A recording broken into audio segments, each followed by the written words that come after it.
talking about election security today. Now, many folks and viewers have been hearing a lot about something called Hammer and Scorecard.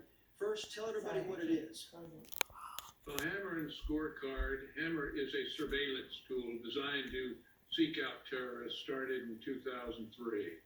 It was converted by the Biden administration into a surveillance tool to listen to American people and record what they were doing. The scorecard is an application like on your iPhone that can manipulate voting data, keep it within 3% so it's not obvious, but switch it from Trump to Biden, which the Democrats did in this election. And it is clearly one of the most subtle and stealthy ways of changing voting that there is today. And this is the first massive attack in the United States history. So Now, there'll be no more free election, Chris, after this one, yes. if we get this issue resolved.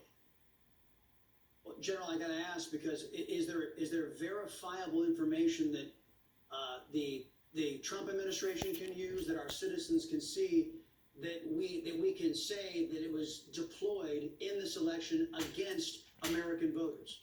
Yes, and we will show specifically at what time, for instance, in Michigan at 0400 on the 4th of November, 138,000 votes came in for Biden.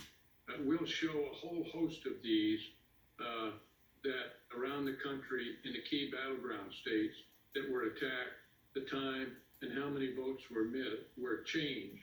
And we'll have to compare it manually to the votes that went in to the Secretary of State's office and then that came out, the differential. Because people they all realize, I think, that the voting machines are not hooked up to the internet. There are some in Texas that are, but in general they are. They're bundled, go up to the state Secretary of State, and there at certain points they're shifted onto the internet and distributed. And that's where Hammer is put in, and they put the scorecard application on it and manufacture a different vote total, in this particular case, in favor of Biden. This has to be proved because it'll have to go to a court of law.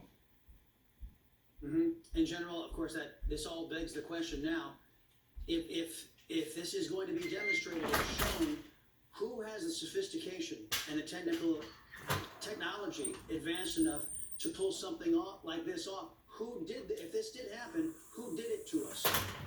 Well, I don't know who specifically did it to us, but the fact is, and I'm just starting to hear that the Russians and the Chinese were playing with us as well.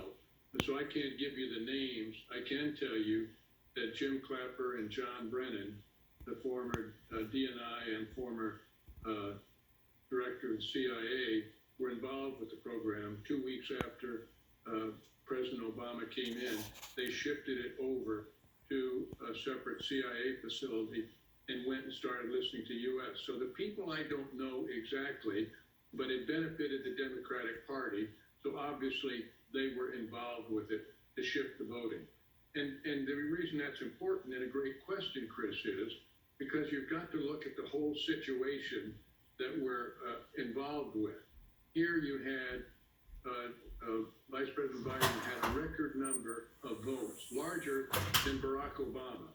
Now, for a person that didn't do any campaigning, and the largest crowd he had were 12 cars with people blowing horns, never getting out of the basement, did not do one press conference that was an hour long and got real questions, to have gotten the number of votes, the record number of votes he got, that in fact belies the smell test, if you will.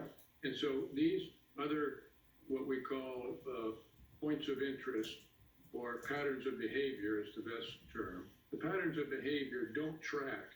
Look at the down low voting from the House. Not one Republican lost his seat that ran again.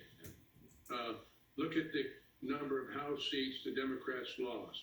Look at the Senate is going to go, I believe, in favor of the Republicans with the two Georgians.